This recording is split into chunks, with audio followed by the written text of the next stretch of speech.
Sabe, existe uma linguagem matemática que descreve o nosso mundo. E não é só sobre números não, é sobre tudo. Desde os ambientes digitais que a gente cria até, sei lá, a dança cósmica dos planetas. O nome dessa linguagem, vetores e geometria analítica. E ela é uma ferramenta, assim, incrivelmente poderosa para dar precisão para o espaço.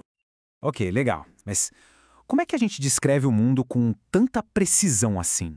Pensa bem, seja para achar um caminho numa cidade que a gente não conhece, ou para construir um universo virtual inteirinho do zero, ou até para mapear o cosmos. A gente precisa de um sistema, né? Pensa no GPS, por exemplo. Ele não diz só onde se está, mas, e isso é o crucial, para onde ir. E para isso funcionar, precisa de uma localização exata e uma direção bem clara, certo? E nos games, então? É a mesma coisa. Cada personagem, cada item, cada coisinha ali na tela existe num espaço que é definido matematicamente. Posição, movimento, força, tudo isso é calculado em tempo real. É pura matemática.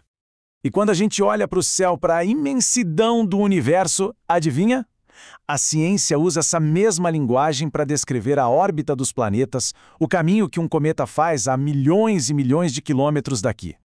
Então tá, GPS, videogames, astronomia, como é que tudo isso consegue essa precisão absurda? A resposta, gente, está numa ideia fundamental, uma pecinha central de toda essa linguagem, o vetor. De forma bem intuitiva, um vetor é basicamente uma seta, um segmento orientado, como dizem os livros. Mas o lance é que ele representa muito mais que um número solto. Ele carrega a informação do tamanho, da intensidade e, claro, para onde ele está apontando. Olha só essa comparação, ela deixa tudo bem claro. De um lado a gente tem o que se chama de grandeza escalar, tipo a temperatura. É só um número e pronto, 30 graus, fim. Do outro lado a gente tem as grandezas vetoriais, como a velocidade.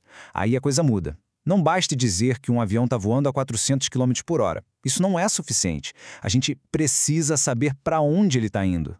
Percebe a diferença? Precisa de um número e de uma direção. Então, todo vetor tem 3 características, 3 propriedades cruciais. Vamos lá. Primeiro, um módulo, que é basicamente o tamanho dele, a intensidade. Segundo, a direção. Para ficar fácil, pensa na direção como a rua onde o vetor está. E terceiro, o sentido. O sentido é se ele está indo para um lado ou para o outro nessa rua. O exemplo do carro é perfeito para isso. 2 carros podem estar na mesma rua, ou seja, na mesma direção, mas um está indo e o outro está vindo, se movendo em sentidos opostos. Beleza, com essa ideia do vetor na cabeça, agora a gente pode construir uma espécie de ponte mágica. É aqui que entra a geometria analítica. Ela é o que conecta o mundo visual, das formas que a gente vê, com o mundo abstrato dos números e das equações. É o que permite que a gente tenha, como dizem, interpretações geométricas de fatos algébricos. Olha só, um círculo.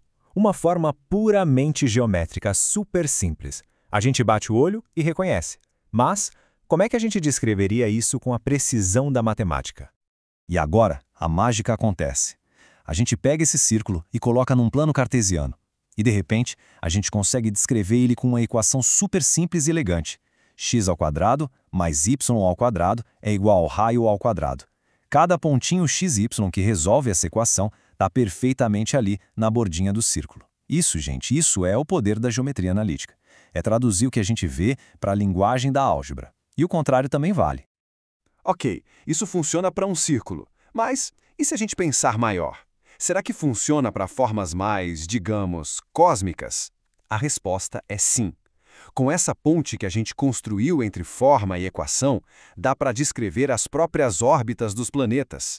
E essa citação do Kepler ilustra isso de um jeito brilhante. Ele não só observou os planetas, ele foi além. Ele usou a geometria de uma elipse para descrever com uma precisão absurda o movimento deles. E o detalhe genial é que o Sol não fica no centro. Ele fica em um dos focos da elipse. Pura precisão matemática em ação.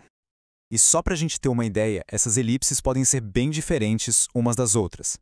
Existe uma medida para isso chamada excentricidade, que diz o quão achatada a elipse é. A da Terra, por exemplo, é bem pertinho de zero, ou seja, é quase um círculo perfeito. Agora, olha do cometa Halley, 0,967. É uma elipse super, mas super alongada, que leva ele lá para os confins do Sistema Solar e depois traz de volta. Mas essa linguagem toda não ficou lá atrás presa na astronomia do Kepler, não. Muito pelo contrário, Ela é tipo a espinha dorsal de um monte de tecnologia que a gente usa todo santo dia. Pensa só, desde calcular o trabalho de uma força lá na aula de física até definir o formato certinho de uma antena parabólica, passando por ser o motor por trás de todos aqueles gráficos 3D incríveis que a gente vê em filmes e jogos, tudo isso usa vetores e geometria analítica. E mais, é a base para matérias ainda mais avançadas da matemática, tipo cálculo e álgebra linear. E tudo isso nos leva a uma pergunta final para a gente pensar. Se essa é a linguagem que descreve o espaço, tanto o físico quanto o virtual, o que mais a gente poderia descrever se aprendêssemos a falar essa língua fluentemente? Que outros sistemas supercomplexos, sei lá, na biologia, na economia, até nas redes sociais, o que a gente poderia começar a entender com essa mesma precisão se a gente dominasse essa linguagem?